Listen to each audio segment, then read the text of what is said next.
Let's start from ABC. What is a biological anthropologist? Well, an anthropologist is somebody who studies humans, and a biological anthropologist is somebody who uses biological tools to understand human history, human variation. So that's my main area of research, is understanding how humans dispersed around the world, and in particular how they dispersed out through the Pacific, and then how they adapted to the various Pacific environments, and how we can understand and explain the diversity that we see in the Pacific and around the world today. What kind of tools and methods do you use?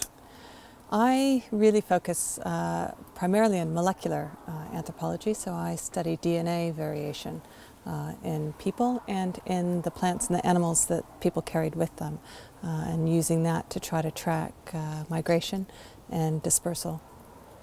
Could you give us a short crash course for people who don't know so much about DNA? How do you do that exactly?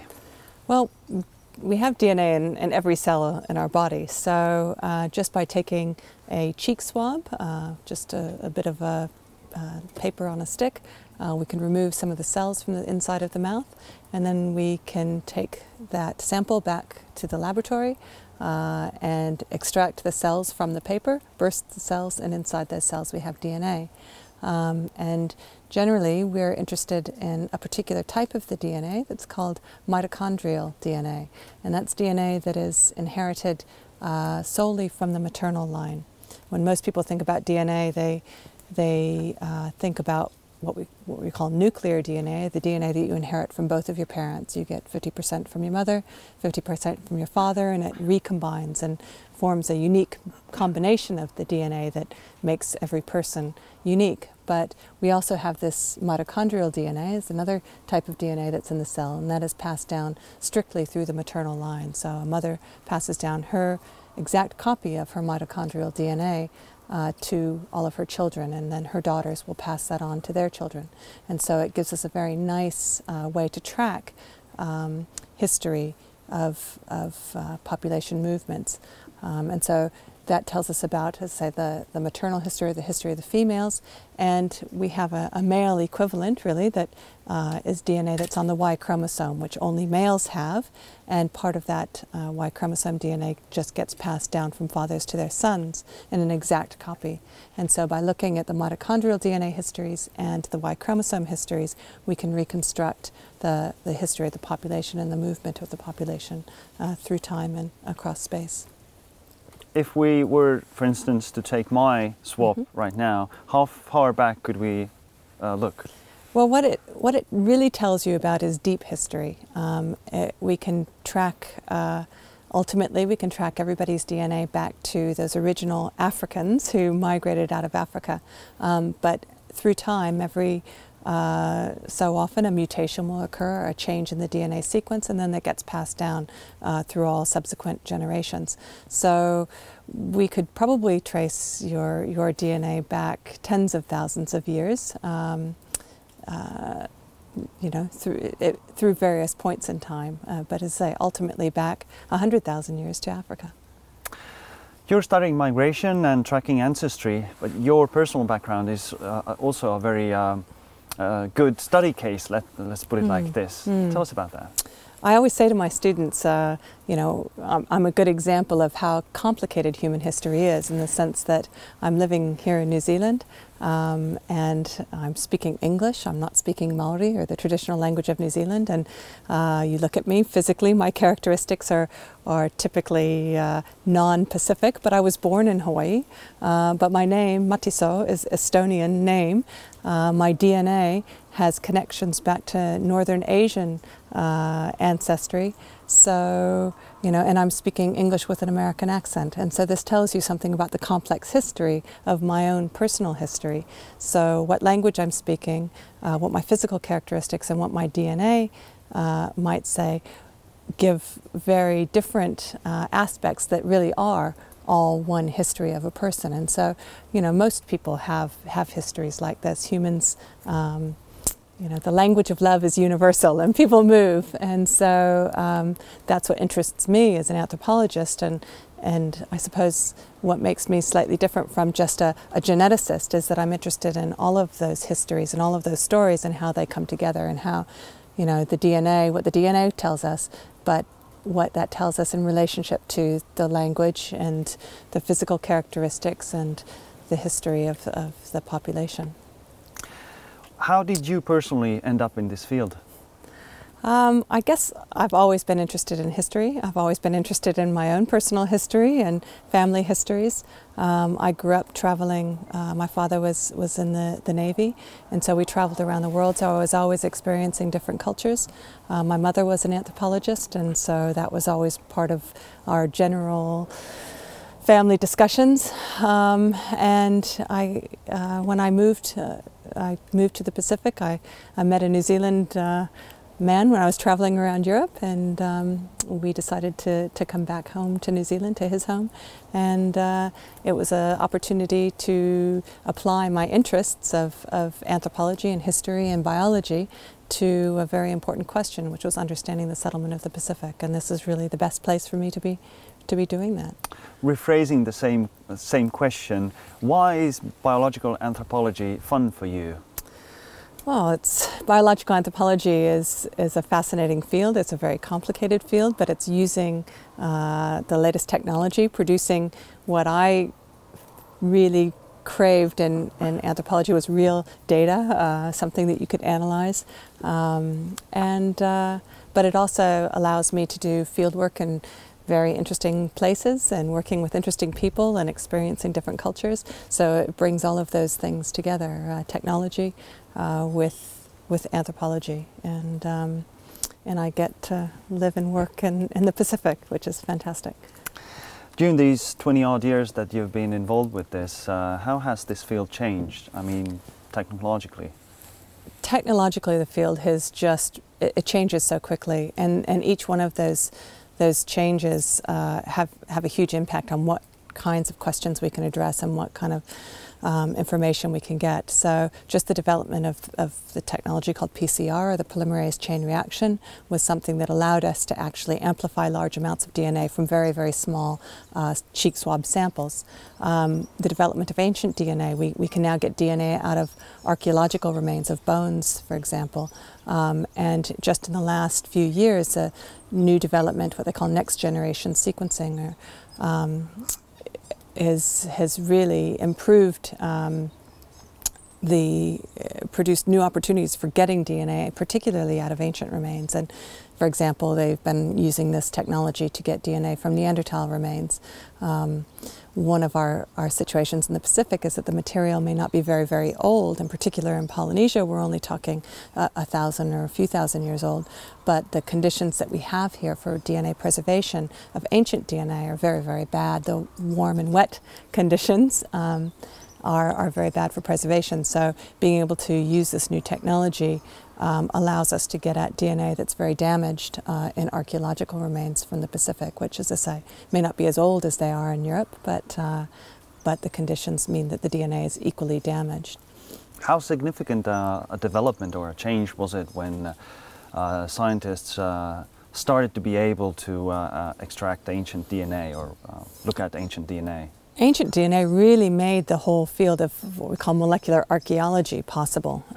Previously, we could only guess at, I guess, the actual history by looking at DNA of modern populations. But we know that people have been moving around, and there's been a lot of admixture, a lot of mixing, and population declines with the introduction of diseases and so forth. So we don't know how well modern populations in various locations represent the original founding populations. But with ancient DNA, we can actually get at the DNA of those people rather than having to guess what they were like several thousand years ago based on what the people in that location or what their DNA looks like today. So we're finding it's changing a lot of our ideas about relationships between different populations, and we're realizing that things are much more complex than we initially believed, I guess, in the models that we developed based on modern DNA.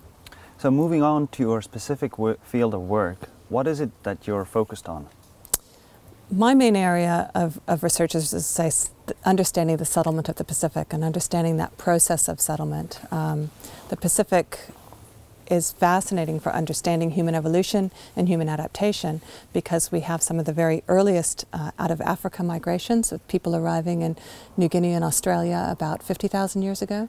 And then the last major human migration, which was the settlement of Polynesia. We had people arriving in New Zealand only 700 years ago.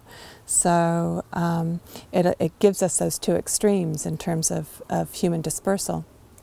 And so understanding the relationships of the various populations that came into the Pacific and how those populations kind of interacted and mixed, and how that resulted in the various populations that we see in the Pacific today, all the way from Papua New Guinea through to New Zealand. You see a wide range of physical differences and genetic differences. And so we're reconstructing that history by looking at the DNA from modern populations, ancient populations, from the archaeology, and from the linguistic evidence.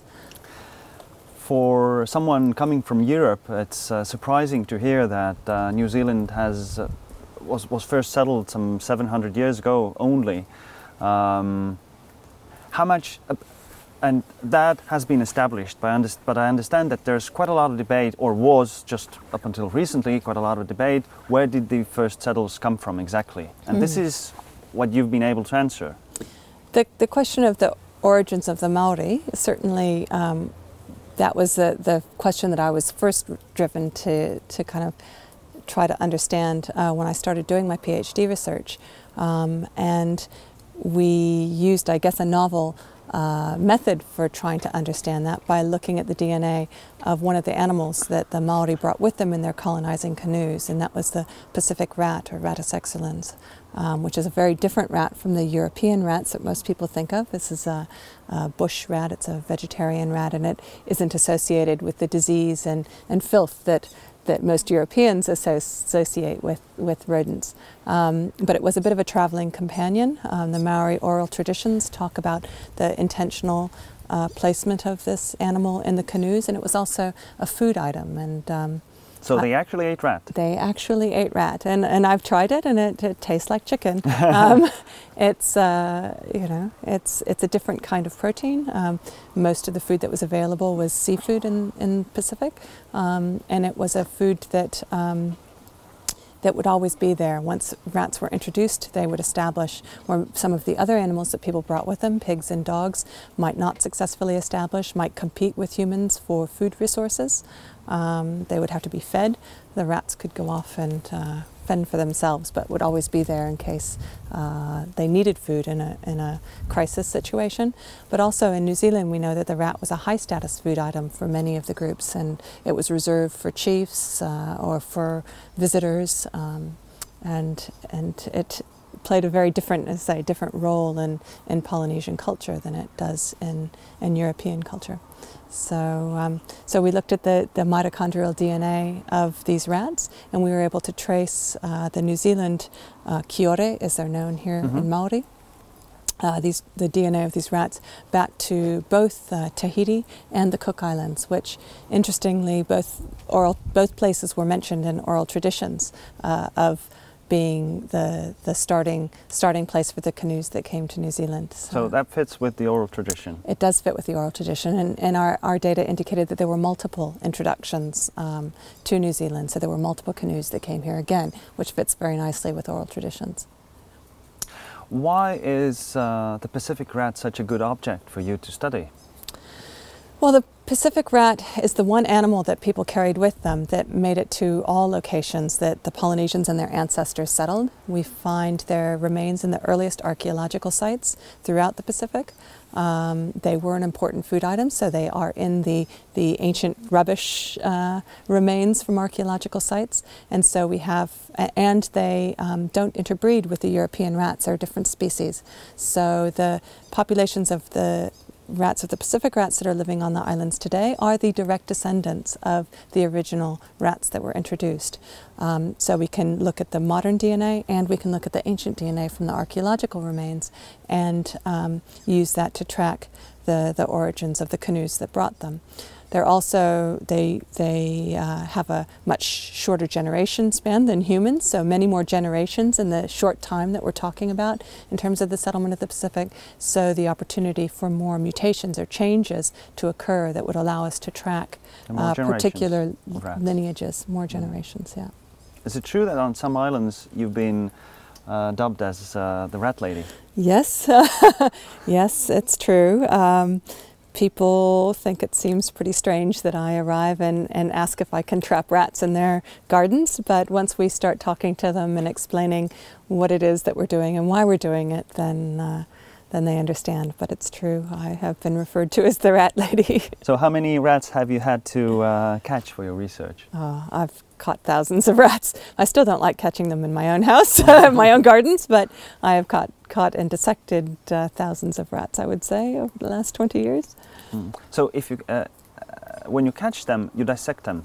Yes, you don't take swabs from No, rats? we don't swab the rats. We can actually open them up and remove liver samples and other tissues, which obviously we can't do with humans. We wouldn't be interested in that. So no, most people are very happy for us to trap rats and get rid of any rats that are in their gardens or around their houses.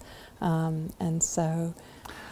Humans being humans, how have people reacted to the fact that you have been able to tell so much about human ancestry via rats? We try to spend as much time as we can working with the communities and talking to the communities. We also, I work very closely with archaeologists who are excavating at the same time that we're doing this research, and so there is a context of understanding history and talking about history, and that's whether that's material culture or whether it's biological history.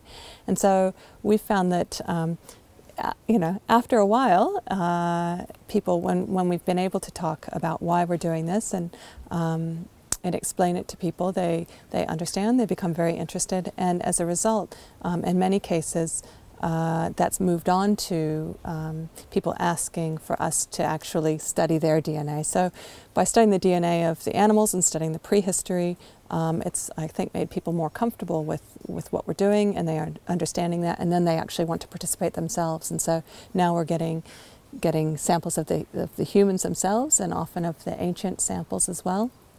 And we're putting all of that information together to really understand that complex history and what all of those various lines of evidence are telling us about the history of that population, and then the history of the whole Pacific.